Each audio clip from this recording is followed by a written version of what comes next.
नमस्कार दोस्तों।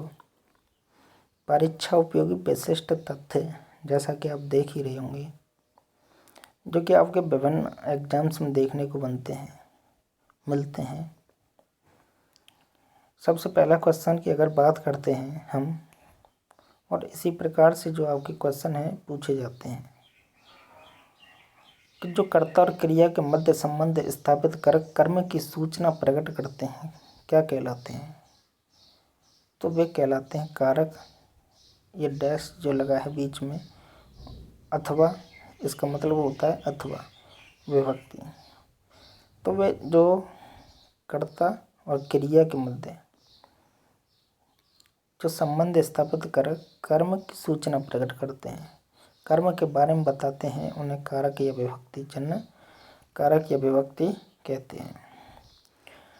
Next question है, विभक्तियों की कितनी श्रेणियां हैं या विभक्ति कितनी होती हैं, कह सकते हैं? तो विभक्तियां जो होती हैं वे 8 होती हैं, हमने आपको बताई थी। कर्ता ने कर्म को करण से संप्रदान के लिए, अपादान से अलग होने के लिए, संबंध काकी के, अधिकरण में हे ओ अर में पेपर, अधिकरण हमोदन हे ओ अरे। तो इस प्रकार से 8 विभक्तियां हमने आपको बताई थी। वहीं कर्ता विभक्ति का चिन्ह क्या है? ने। कर्म विभक्ति का चिन्ह क्या होता है? को। कर्ता ने कर्म को करण से, इसका मतलब होता है के द्वारा, जैसे by bus, by train, by bicycle, है ना। वहीं संप्रदान विभक्ति का चिन्ह क्या है?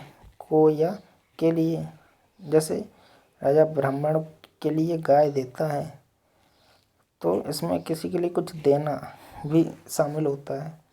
अपादान विभक्ति का चिन्ह क्या है? से। अलगाव, अलगाव मीन्स बिछड़ने की स्थिति, जैसे वृक्ष से पत्ता गिरता है, पेड़ से पत्ता गिरता है, तो अलग हुआ पत्ता, तो वहाँ पर कौन सी विभक्ति? अपादान। नेक्स्ट है, संबंध विभक्ति का चिन्ह क्या है? संबंध कारक होता है, जैसे आपकी बहन, आपका भाई, तो काकी के, आपकी माता, आपके पिताजी, तो ये क्या है? संबंध बताते हैं, संबंध। वहीं अधिकरण कारक विभक्ति का जो चिन्ह होता है, मैं, पर, के नीचे, के ऊपर, के भीतर, जैसे मेज के ऊपर बुक रखी है। इस प्रकार के उदाहरण क्या है? अधिकरण कारक में देखने को मिलते हैं। अधिकरण का मतलब होता है अधिकार जताते हैं वहाँ पर, ऐसा सेंटेंस जो अधिकार जताता हुआ नजर आता है। जैसे बंदर पेड़ के ऊपर फुदक रहे हैं, है ना, तो के ऊपर उसका अधिकार है। वहीं संबोधन विभक्ति का चिन्ह जो होता है, हे, ओ, अरे, अजी, अजी सुनिए तो, इस प्रकार से। नेक्स्ट जो होता है, यदि कर्म और संप्रदान दोनों कारक साथ आए तो किस कारक चिन्ह का लोप होगा? तो कर्म कारक चिन्ह का वहाँ से लोप हो जाता है। अगर क्या है? कर्म और संप्रदान दोनों कारक साथ में आए तो। परसर्ग विभिन्न कारकों के साथ जुड़ते हैं, जैसे पीछे से, किससे? पीछे से। जो परसर्ग होते हैं ये कहाँ लगते हैं? परसर्ग का मतलब क्या है? कारक चिन्ह कहाँ लगते हैं? तो किसी भी सेंटेंस या शब्द के पीछे लगते हैं। पूर्ण विराम सूचित करता है। पूर्ण विराम क्या है? घड़ी भर के लिए ठहराव को सूचित करता है, घड़ी भर के लिए रुकना, तो क्या है? पूर्ण विराम का चिन्ह वहाँ पर लगा देते हैं।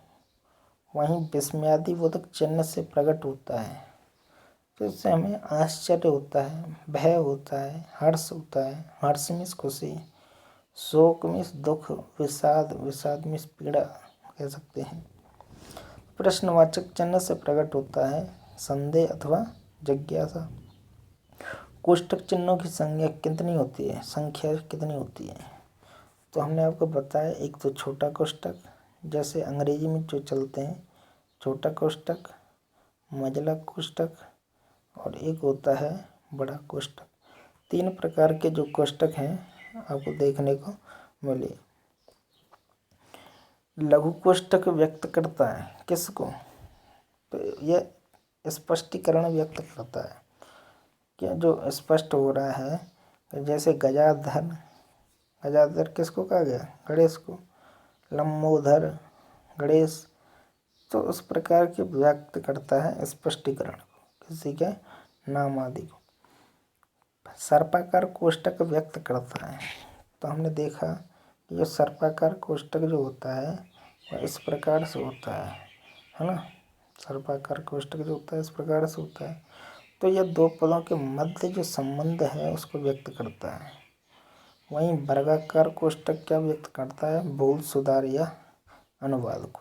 भूल सुधार या अनुवाद को। तो आई होप दोस्तों आपकी समझ में ये क्वेश्चन आए होंगे। और नेक्स्ट अगर चलते हैं तो और भी क्वेश्चन हम आपको बताते हैं कि लाघव चिन्ह व्यक्त करता है। लाघव जो चिन्ह होता है वह किसको व्यक्त करता है? पदों का लघुकरण। वहीं हस्पद चिन्ह के प्रयोग की दशा क्या है? हस्पद चिन्ह हमने बताया था कि इस प्रकार से जो हस्पद चिन्ह है, अगर कोई त्रुटि हो जाए, भूल जाए किसी अक्षर को, तो इस चिन्ह को लगा करके उस शब्द को लिख दिया जाता है। तो इस प्रकार जो होती है हस्पद होता है कि जब 2 पदों के मध्य कोई पद छूट जाए तब उस चिन्ह का प्रयोग किया जाता है। तुल्यता चिन्ह प्रकट करता है बराबरी या समानता को। तुल्यता में बराबरी या समानता को। वहीं डबल कोमा जो होता है, इन्वर्टेड कोमा लगा होता है, तो किसी की उद्धरण में, किसमें? उद्धरण में, कथन में प्रयोग किया जाता है। उद्धरण में क्या होता है? कथन, किसी का कहा हुआ कथन, उसमें डबल कोमा का प्रयोग किया जाता है। वहीं समाप्ति सूचक चिन्ह लगाया जाता है तो वह पूर्ण समापन पर ही लगाया जाएगा। टिप्पणी चिन्ह अन्यत्र कहीं दिए गए संबंधित विवरण को व्यक्त करता है। टिप्पणी चिन्ह। श्री कामता प्रसाद गुरु विराम चिन्हों को लिया हुआ मानते हैं। जो कामता प्रसाद जी थे एक व्याकरणविद थे, व्याकरण के ज्ञाता थे। वे गुरु विराम चिन्हों को लिया हुआ मानते हैं। कहाँ से? अंग्रेजी भाषा से लिया हुआ मानते हैं। श्री कामता प्रसाद गुरु ने लोप चिन्ह को क्या कहा? संकेत चिन्ह। जो लोप चिन्ह होता है उसको एक संकेत चिन्ह के रूप में उन्होंने व्यक्त किया। श्री कामता प्रसाद गुरु ने पाद चिन्ह को क्या कहा? रेखा चिन्ह। श्री कामता प्रसाद गुरु ने पाद चिन्ह को क्या कहा? रेखा चिन्ह। श्री कामता प्रसाद गुरु ने किस चिन्ह को विसर्ग समकक्ष बताया? बिंदु द्वय के समकक्ष। किसको? बिंदु द्वय के समकक्ष बताया। वहीं बात करते हैं कि बिंदु द्वय को कहा जाता है अपूर्ण विराम या उप विराम चिन्ह कहा जाता है। किस विराम चिन्ह का प्रयोग सबसे अधिक होता है? अल्प विराम चिन्ह का प्रयोग सबसे अधिक होता है। तो नेक्स्ट चिन्ह सबसे, ये क्वेश्चन आपको बनने का आसानी से आएगा। इम्पोर्टेंट क्वेश्चन मार्क करें कि किस विराम चिन्ह का प्रयोग सबसे अधिक होता है, तो उसका नाम है अल्प विराम चिन्ह। नेक्स्ट क्वेश्चन है परिमाणवाचक या रीतिवाचक क्रिया विशेषण में चिन्ह प्रयुक्त होता है। कौन सा चिन्ह? संयोजक चिन्ह होता है जो कि परिमाणवाचक और रीतिवाचक क्रिया विशेषण में प्रयुक्त होता है। जिन पदों के दोनों खंड प्रधान हों और जिनमें और अनुक्त या लुप्त हो वह चिन्ह प्रयुक्त होता है योजक चिन्ह। 2 प्रेरणार्थक क्रियाओं के बीच चिन्ह प्रयुक्त होता है संयोजक चिन्ह। 2 क्रियाएं हों जो कि प्रेरणार्थक हों, प्रेरणा देने वाली हों, वहाँ पर संयोजक चिन्ह का प्रयोग किया जाता है जिसको कि सामासिक चिन्ह भी कहा जाता है। नेक्स्ट क्वेश्चन है हस्पद विराम चिन्ह का अन्य नाम क्या है? तो इस चिन्ह का अन्य नाम क्या है? त्रुटि विराम या काकपद जिसको बोलते हैं। हस्पद जो कि इस प्रकार का जो चिन्ह लगाया जाता है उसको काकपद, त्रुटि विराम या हस्पद चिन्ह भी कहा जाता है। नेक्स्ट क्वेश्चन है मिश्रित एवं संयुक्त वाक्यों में विरोधावस्था की दशा में प्रयुक्त होने वाला चिन्ह कौन सा है। तो विरोधावस्था की दशा में अर्धविराम चिन्ह का प्रयोग किया जाता है कि एक बिंदु और थोड़ा सा कॉमा, उस प्रकार का चिन्ह का प्रयोग किया जाता है। वाक्य में अव्ययों अर्थात लेकिन, किंतु, परंतु, मगर, तथापि, यद्यपि इसके पूर्व प्रयुक्त होने वाला चिन्ह कौन सा होता है, वह होता है अल्पविराम। अल्पविराम मीन्स थोड़ा सा रुकना। तो जो कि किंतु, परंतु, मगर, तथापि, यद्यपि इनके पूर्व अर्थात पहले प्रयुक्त किया जाता है।